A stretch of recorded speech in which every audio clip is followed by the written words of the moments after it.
নমস্কার বন্ধুরা, অ্যাট্রাকটিভ এগ্রিকালচারের পক্ষ থেকে আপনাদের সকলকে আরও একবার স্বাগত জানাই। আশা করি সকলে খুব ভালো আছেন। আবারও একটি নতুন ভিডিও নিয়ে আপনাদের সামনে উপস্থিত হয়েছি। আলুতে দ্বিতীয় স্প্রে কি করবেন ভাবছেন, তো দ্বিতীয় স্প্রে কি করবেন এবং কেনই বা করবেন, ওর মধ্যে কি রয়েছে, কি কি কাজে সাহায্য করে, কোন কোন রোগ প্রতিরোধ করে, শিকড়ের বৃদ্ধি আলু গাছের কি করে হবে, দ্রুততার সহিত বৃদ্ধি কি করে হবে। কারণ আমরা প্রথম স্প্রেতে বলেছিলাম আপনারা আগাছা নাশক দিয়েছেন, তাতে গাছের গ্রোথটা একটু কমে যাবে এবং সেই গ্রোথটাকে আবার ডেভেলপ করার জন্য, নতুন করে গাছটাকে আবার গ্রোথে নিয়ে আসার জন্য কি কি ওষুধ ব্যবহার করবেন এবং যে ওষুধটি ব্যবহার করবেন সেটা নিয়ে একটা মিস্টেক হয়েছিল এর আগের ভিডিওতে আমাদের, যেখানে পুরো আলু চাষের A to Z কি মেডিসিন ব্যবহার করবেন দেওয়া রয়েছে। সেই ভিডিওটি দেখতে চান তো এন্ড স্ক্রিনে আসবে, দেখে নিতে পারেন ওখান থেকে। তো ওখানে একদম আলুর শুরু থেকে শেষ পর্যন্ত কি মেডিসিন ব্যবহার করবেন সব কিছু দেওয়া রয়েছে। আজকের ভিডিওর টপিক শুধুমাত্র গাছের গ্রোথটা কিভাবে নিয়ে আসবেন এবং ওই ওষুধটি গাছের কোন কোন রোগ প্রতিরোধে সাহায্য করে এবং ওই ওষুধটি আলু ছাড়াও আর কোন কোন ফসলের মধ্যে আপনি ব্যবহার করতে পারবেন, বিস্তারিত থাকছে। প্রথম থেকে শেষ পর্যন্ত ভিডিওটি দেখতে থাকুন। দ্বিতীয় স্প্রেতে করবেন অ্যান্ট্রাকল।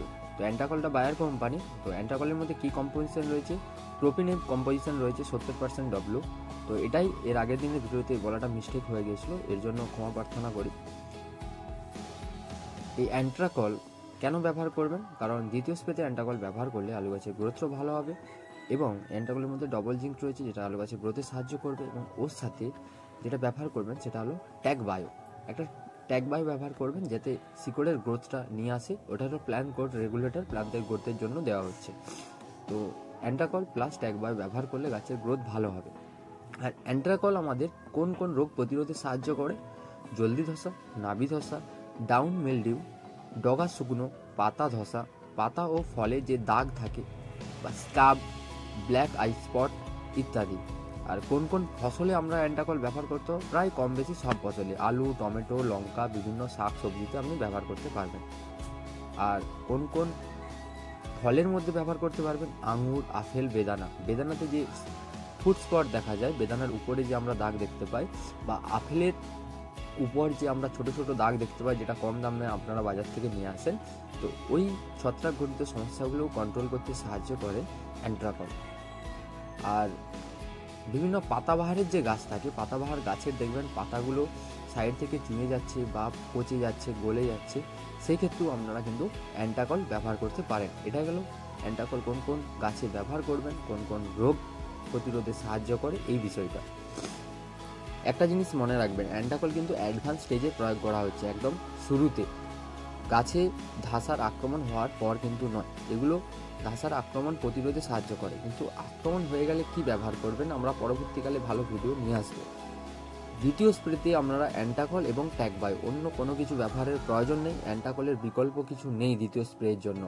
তারপর আপনারা এক সপ্তাহ অন্তর রোগ না দেখা দিলে ম্যাঙ্কোজেব ব্যবহার করতে পারেন। ম্যাঙ্কোজেব সপ্তাহে একবার করে আপনারা আলু গাছে ব্যবহার করবেন। এখন যা কুয়াশা দেখা দিচ্ছে, অবশ্যই সপ্তাহে একবার আপনাকে ম্যাঙ্কোজেব ব্যবহার করতে হবেই। আর অ্যান্ট্রাকলটা সেকেন্ড বার যারা স্প্রেটা দিচ্ছেন আলু গাছে, তাদের ক্ষেত্রে বলি অ্যান্ট্রাকলটা ব্যবহার করুন আলু গাছে, খুব ভালো রেজাল্ট পাবেন। এবং তার সাথে একটা ট্যাগ বায়ো যাতে শিকড়টা ভালোভাবে ছাড়তে পারে। ট্যাগ বায়োটা হলো প্ল্যান্ট গ্রোথ রেগুলেটর, যেটা গাছের গ্রোথকে ডেভেলপমেন্ট করে। সো বন্ধুরা, আপনারা আশা করি বুঝতে পারলেন আপনারা কি কি ওষুধ ব্যবহার করবেন দ্বিতীয় স্প্রের জন্য এবং কেনই বা ব্যবহার করবেন, এর মধ্যে কি রয়েছে, এই কারণে ব্যবহার করার কথা বলছি। তো চলুন আবারও দেখা হচ্ছে নতুন কোনো ভিডিও নিয়ে আপনাদের সামনে। আমাদের চ্যানেলটি এই নতুন চ্যানেল, তো চ্যানেলটিকে একটু সাপোর্ট করুন, সাবস্ক্রাইব করে দিন ও ভিডিওটি বন্ধুদের মধ্যে শেয়ার করে দিন। আমাদের সকলকে অসংখ্য ধন্যবাদ জানাই এতক্ষণ ধরে আমাদের ভিডিওটি দেখার জন্য। সকলে পাশে থাকুন, এইভাবে একসাথে এগিয়ে যাব।